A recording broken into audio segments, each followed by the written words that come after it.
Police report. Police report.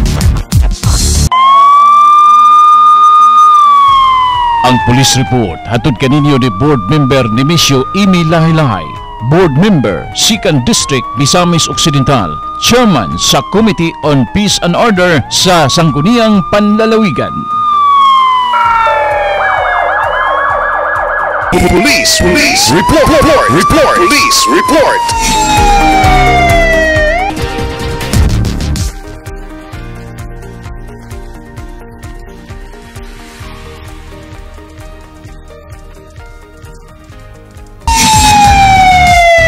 Walay hunong ang kapulisan sa Dakbayan sa Usami sa pagbantay sa posibleng aktibidad sa illegal nga droga. Nining bago lang Agosto 14, usa ka 32 nga laki ang nahimong target sa drug bypass operation sa Purok Traffic Light sakop sa Barangay Tinago, Usami City. Ang maong individual positibong napalitan sa gituwang shabu sa nagtakubang parokyano nga operatiba sa Usami City PNP.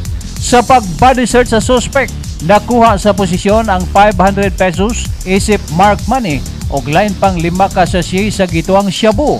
Anana sa kustudiya sa Usami City PNP ang suspect o giproseso na ang mga dokumento alang sa ipahamtang nga kaso sa paglapan sa Republic Act 9165 o Comprehensive Dangerous Drugs Act of 2002. Alang sa police report, Johnny Tome reporting. Ang police report hatod kaninyo ni board member Nemesio Imi Lahi-Lahi, board member 2nd District Misamis Occidental, chairman sa Committee on Peace and Order sa Sangguniang Panlalawigan. 1 TV Patrol.